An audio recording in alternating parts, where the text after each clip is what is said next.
बहुत अच्छे से ध्यान रखनी है। सुप्त ज्वालामुखी का सबसे अच्छा उदाहरण है जापान का फ्यूजियामा। और इटली का अगर आप बात करेंगे, इटली में जो है एक सुप्त ज्वालामुखी है जिसे कहा जाता है विसुवियस। ये बहुत ही मोस्ट है, ये समझ लीजिएगा एग्जाम में, हर एग्जाम में जितने भी कंपटीशन लेवल के एग्जाम हैं, आपके घरों में जो कंपटीशन दे रहे हैं नौकरियों के लिए, तो उनके लिए ये बड़ा ही महत्वपूर्ण मैं ये चैप्टर है, उसको बड़ा ध्यान से सुनेंगे। सुप्त ज्वालामुखी की अगर मैं बात करूं तो ये जापान का फ्यूजियामा और इटली का विसुवियस की अगर मैं बात करूं तो ये सुप्त ज्वालामुखी के सबसे अच्छे उदाहरण हैं और इनको आपको कंठस्थ कर लेना चाहिए। आइए अब हम आगे चलते हैं, नेक्स्ट बात कर लेते हैं शांत ज्वालामुखी के बारे में चर्चा करते हैं। नाम से ही पता चल रहा है वह ज्वालामुखी जिसमें कभी एक आध बार जो है वो उद्गार हुआ होगा और उसके बाद वो हमेशा के लिए शांत हो जाता है, अर्थात कभी उसमें फिर एक बार के बाद कभी दोबारा से वह ज्वालामुखी सक्रिय नहीं रहता। अर्थात एक बार उद्गार होने के बाद यदि कोई ज्वालामुखी हमेशा के लिए शांत हो जाता है और उसमें से कभी कोई उद्गार नहीं होता, ऐसे ज्वालामुखियों को हम शांत ज्वालामुखी की संज्ञा देते हैं। आप किताब के आधार पर मैं बता रहा हूं, इस प्रकार के ज्वालामुखी से कभी उद्गार नहीं हुआ, उद्गार हुआ था किंतु अब ज्वालामुखी विस्फोट की संभावना नहीं रहती। इसका मुख ज्वालामुखी पदार्थों से भरकर बंद हो जाता है। इसके मुख क्रेटर में पानी भर जाने के कारण, मैंने पहले भी बताया था कि क्रेटर झील बन जाती है, इसमें कहीं भी कोई संदेह नहीं है। तो इस प्रकार का सबसे अच्छा उदाहरण म्यांमार में मिल जाएगा, ठीक है नहीं। म्यांमार में जो है बहुत ही महत्वपूर्ण ज्वालामुखी है और बहुत ज्यादा प्रसिद्ध है पोपा।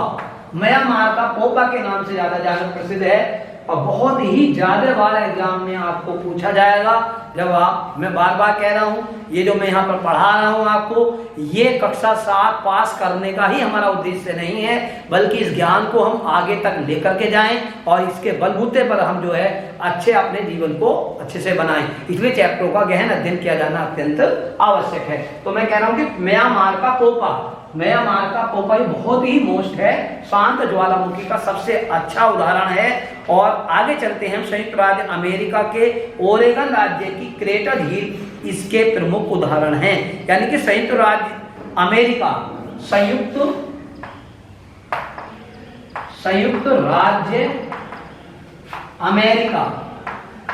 संयुक्त राज्य अमेरिका, ठीक है नहीं, के ओरेगन राज्य, अमेरिका के ओरेगन राज्य की जो झील है, क्रेटर झील समझ रहे हैं आप?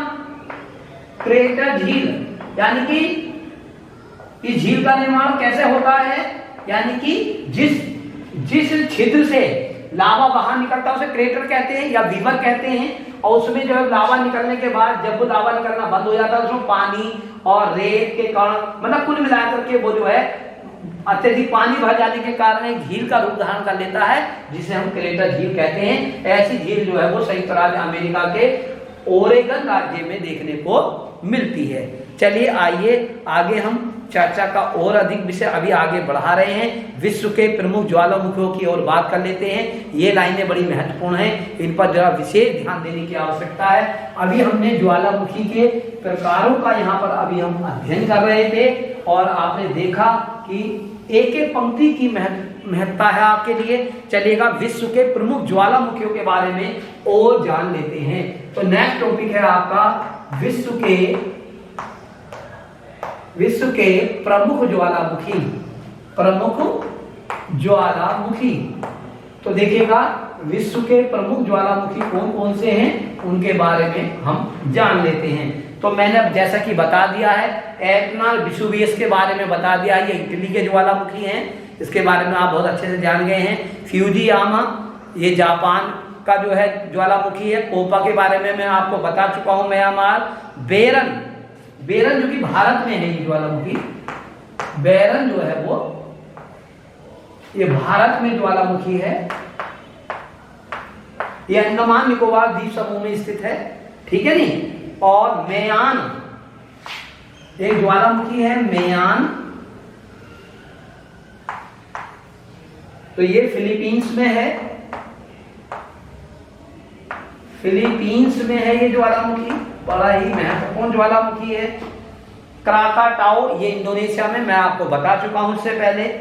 आप इनको संसार के मानचित्र पर भी देख करके अध्ययन कर सकते हैं। ज्वालामुखी के क्षेत्र कौन कौन से हैं उनको भी हम यहाँ पर जान लेते हैं। तो ज्वालामुखी और भूकंप क्षेत्र की प्रमुख पेटी जो है, या पेटियों को हम मेखलाएं भी कहते हैं प्रशांत महासागर की पेटी, मध्य महाद्वीपीय पेटी और मध्य अटलांटिक पेटी। ठीक है, जहां मोड़दार पर्वत हैं अधिकतर ज्वालामुखी क्षेत्र वही पाए जाते हैं। ध्यान देने की आवश्यकता है, अगर एग्जाम में कभी कभी पूछ लिया भी जाता है कि अधिकतर ज्वालामुखी क्षेत्र कहाँ पाए जाते हैं, जहां मोड़दार पर्वत होते हैं वहां पर अधिकतर ज्वालामुखी पाए जाते हैं, क्योंकि पृथ्वी की पपड़ी का एक भारी किनारा जब दूसरे हल्के किनारे के नीचे धंसकर पिघलता है तब मैग्मा बनकर ज्वालामुखी के रूप में बाहर आता है। ज्वालामुखी तथा भूकंप लगभग एक ही क्षेत्र में आते हैं, तो इनके बारे में हम विस्तार से अब आगे चर्चा करेंगे।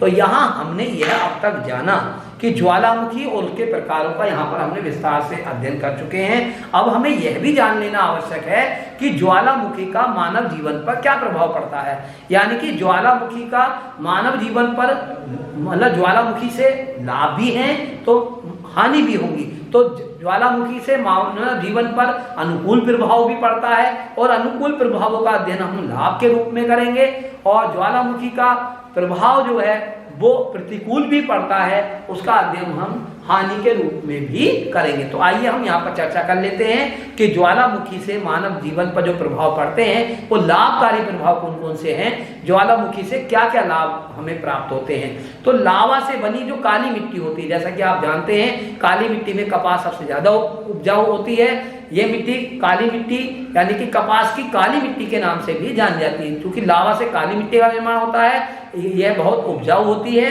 ठीक है नहीं, इसमें गन्ना और कपास की फसलें भी अच्छी पैदा होती हैं। ज्वालामुखी विस्फोट से बहुमूल्य खनिज पदार्थों जैसे लोहा, खनिज आदि ऊपर आ जाते हैं, यानी कि अंदर की सतह दुर्बलता मंडल से निकलकर ये जो है ऊपर आ जाते हैं। ज्वालामुखी क्षेत्र में गर्म जल स्रोत मिलते हैं जिससे गंधक घुला रहता है, जो चर्म रोग के लिए लाभकारी है। ठीक, अधिक तापमान वाली भाप को संचित कर भूतापीय बिजली का निर्माण होता है। क्रेटर झील के बनने पर पर्यटक स्थल बनते हैं तथा झील का पानी सिंचाई के काम आता है। यानी कि आपने ये देखा कि ज्वालामुखी से क्या क्या लाभ है। नंबर 1, पहली बात तो उपजाऊ भूमि प्राप्त हो जाती है, उपजाऊ भूमि के कारण वहां पर अनेक फसलें उगाई जा सकती हैं। दूसरी बात, बहुमूल्य जितने भी खनिज हैं वो पृथ्वी के नीचे से निकल करके, दुर्बलता मंडल से निकल करके ज्वालामुखी विस्फोट के कारण बाहर आ जाते हैं, ठीक है नहीं, जो कि हमारा जो है वो खनिजों का एक स्रोत बनते हैं।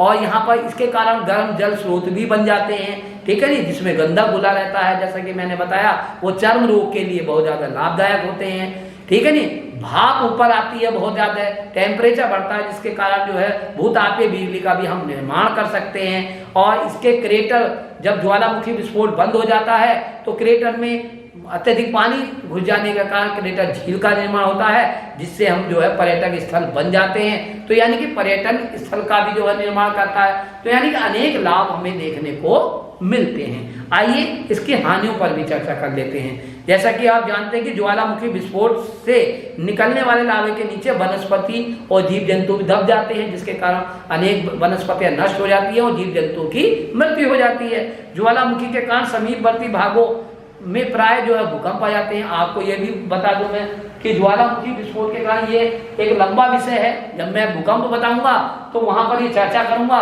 कि किस प्रकार ज्वालामुखी विस्फोट के कारण भूकंप आते हैं, उसकी भी मैं यहाँ पर चर्चा करूंगा। तो वहां पर ये बात बताई जाएगी तो और भी बढ़िया समझ में आ जाएगी।